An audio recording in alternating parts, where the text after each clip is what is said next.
Hey guys, John from Bike Fit Advisor.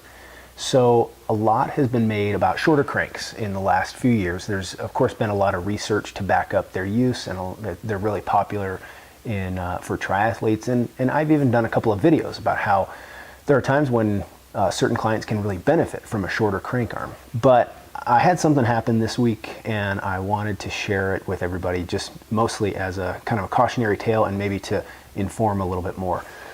So I had a rider come in came in needing help with their bike fit.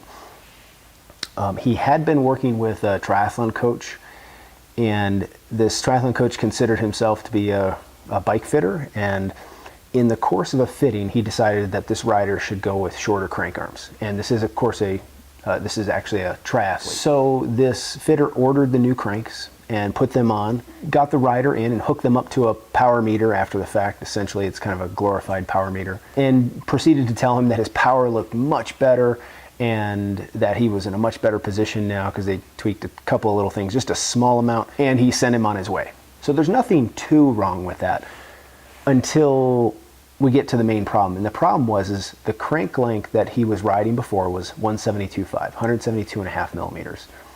And the one he was changed to was 170 millimeters. So it was a 2.5 millimeter difference, 2.5 millimeters of change. In this context, for just about any rider, 2.5 millimeters is basically worthless. And it's not that it doesn't have some effect. It does have some effect. It's not the amount of effect that would be worth the $350 or $400 investment that these new crank arms represented. So I heard a good analogy for this to kind of represent just the amount of change and what it meant.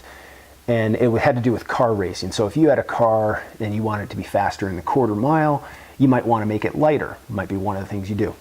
And so someone said that if you really want to make a car lighter to make it go faster, you might have to lose up to, if you had it could spend a little bit of money and have it lose 200 pounds, that would be pretty significant. This crank length change would be as if we went to lighten our car, spent a bunch of money on lightening it, and got it to lose 20 pounds. So not a good deal at all. Now I bring this up for a couple of reasons. First is this is kind of partially a rant. This is something that it makes me really angry when stuff like this happens, and it happens all too often, where someone comes to a person for help and this person is kind of in a position of trust because they're expected to be an expert, I guess, and this trust is not upheld. And frankly, I don't care whether this bike fitter was knowingly pulling one over on this client or if they were just ignorant. It doesn't really matter. Neither is a better option, neither is a better outcome here.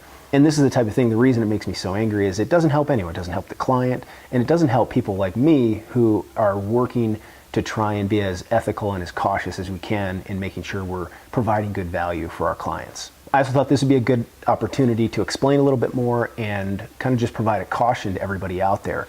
A 2.5 millimeter or even a 5 millimeter change in your crank length is generally not going to be worth it, especially when you factor in how much it's going to cost to make that change.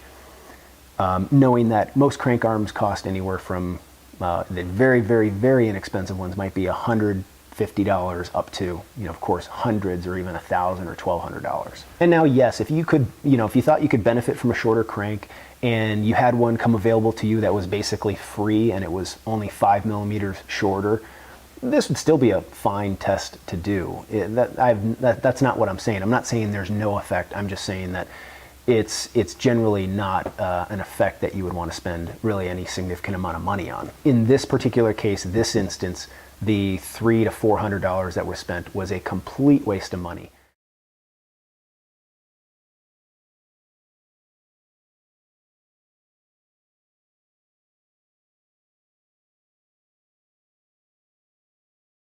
The second thing does have to do with maybe testing after the fact, testing after changes.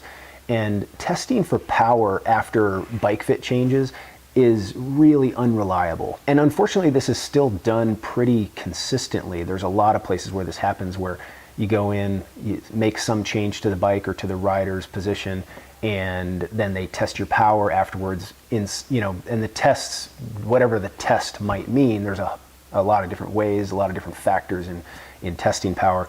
and then they come away saying that, oh yeah, your power is much, much better. But these power tests really don't tell you much of anything as far as concrete facts go, primarily because there are just too many variables that go into producing power. And quite frankly, most clients getting a bike fit, I often have to kind of temper their expectations going after the changes, because most people are going to be kind of excited about getting the bike fit and getting the changes done, that they will naturally just be working harder, and that power test is almost always going to come up better than when they first came in. It's usually not very useful. And even intricate measurements like pedal vectors, joint moment angles, angular velocities, a lot of these things that they do look at in research, they take this information, they run it through t-tests and other statistical models to tell them if the amount of change was significant or not just that there was a change, because it might not be significant. And frankly, when we do make changes,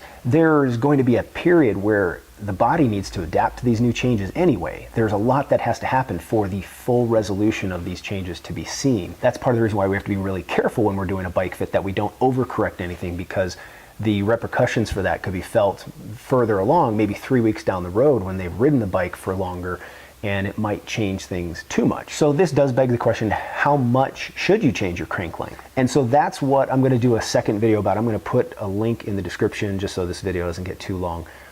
Or I'll put a card up here that you can follow to it. There's a lot of good research out there, and hopefully maybe I can go through some of the nuts and bolts and answer some of those questions. So check that video out. Thanks for hanging in there through my little rant today. But be careful out there, and I will see you next time. Thanks, guys.